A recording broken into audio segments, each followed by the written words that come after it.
So can you talk a little bit about the getting on WWE's radar and really knowing that you had to take those risks, put yourself out there? You know what? I knew I had to take risks the minute that WWE called me to be an extra in 2014. I'll never forget John Cohn, who is head of TR, such an amazing guy. He was with the extras backstage in Abbotsford, and he was looking for someone to play Megan Miller. I didn't know what this Megan Miller character was going to be, but I heard him speaking to one of the extras, one of the girls, and saying, hey, we need someone to come to Portland, Oregon and do this quick little segment. Can you do it? And I heard the girl say she didn't have a passport. Dun, dun, dun. And I was like, pew. I went in there and I was like, hi, so sorry, was eavesdropping. I do have a passport. If you need someone, I'm there. I immediately was, in my car on the way to Portland, Oregon. That was the segment where I was, in the storyline with Stephanie McMahon, Brie Bella, Daniel Bryan. And that was the the go home show, the last show before that year's SummerSlam.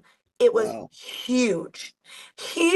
And I mean, now it's such an iconic, not just an iconic segment, but an iconic feud with the first time that really the Bellas had turned against each other.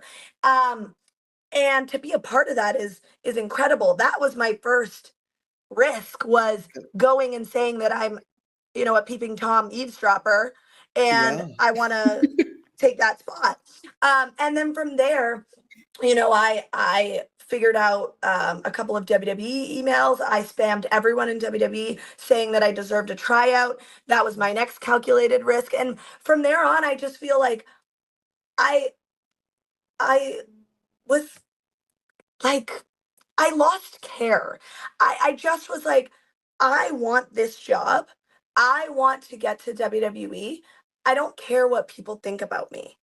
I'm going to do it. I've already done the hardest part, which was stepping in the ring, telling my family and friends that I was going to be a wrestler, and, performing in front of 10 people in a tiny little venue in Vancouver where everyone, I'm sure, at my high school was watching on social media, making fun of me. Like, I didn't care after that. The Band-Aid was ripped off, and it's like, no, I'm going to do this, and I want to do it now.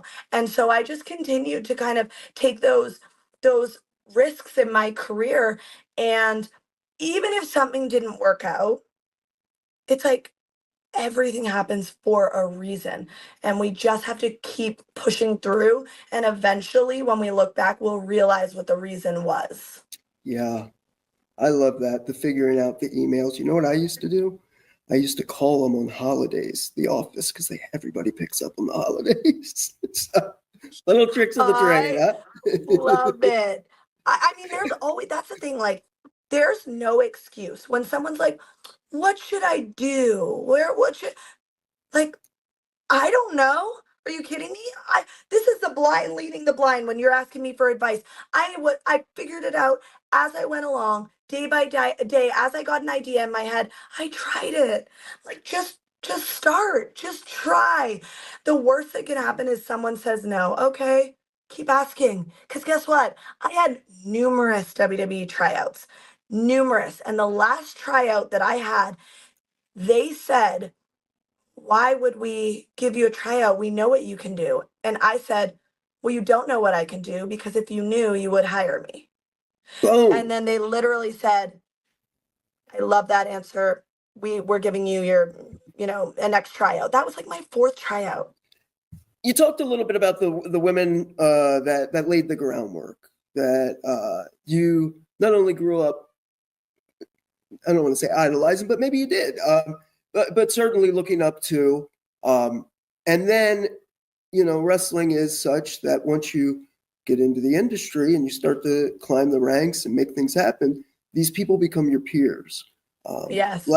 Last time you and I saw each other was at NWA Empower for Mickey James, who's obviously a legend, and on the LFG show on A&E. And man, she knew you were something special. Everybody did. Can you talk a little bit about when you get that kind of feedback from somebody like a Mickie James or any of the other women in the industry who have been somewhat of a mentor to you, what that does for you, what that feels like?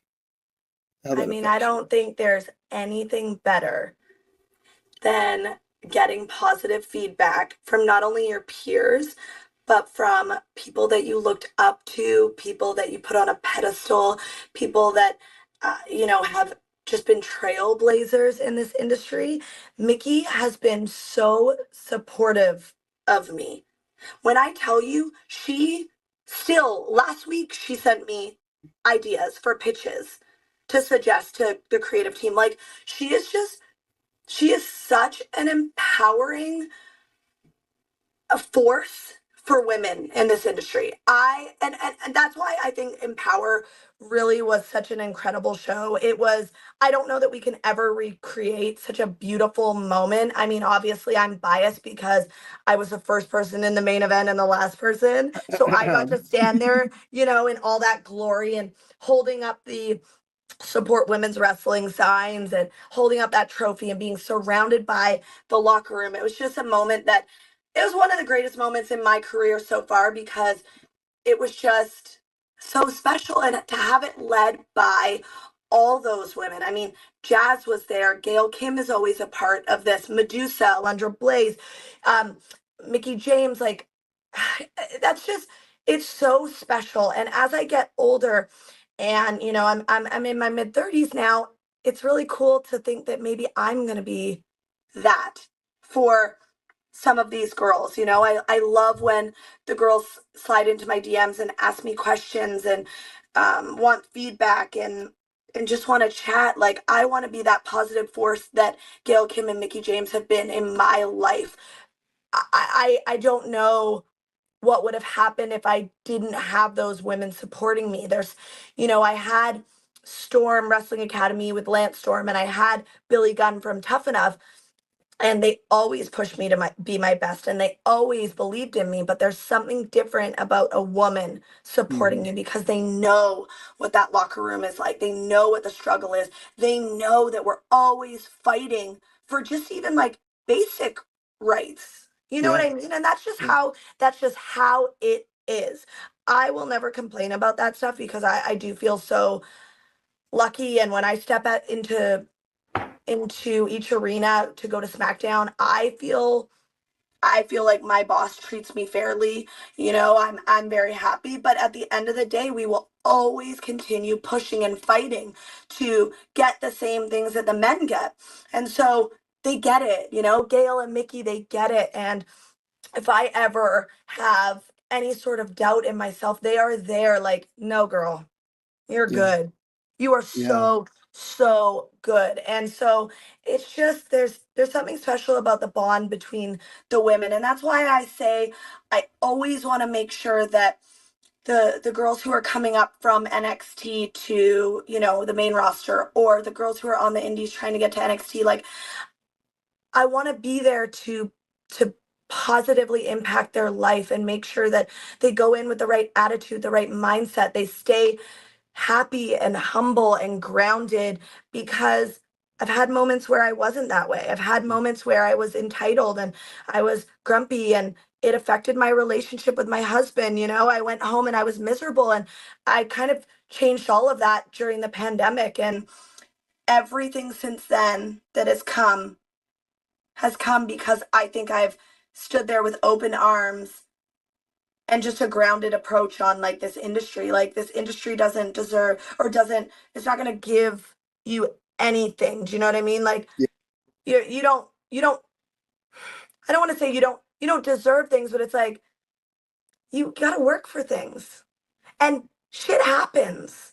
But as long as you work hard, good things will come your way. Yeah, no doubt. You know that better than anyone. I think anybody, that watches Chelsea Green on on TV now on SmackDown, and the general manager Nick Aldis's office giving him hell. That's a great relationship there. I love it. Enjoy like really needling at the old sport. I love it. Honestly, with like the dynamic that I have with Adam Pearce and Nick Aldis are two of my favorite like buttons to push. It's so fun and they're so good at playing it up, and I'm so lucky that they allow me to make them the butt of my jokes, and they also know that I can take it as well. Like it's just so good.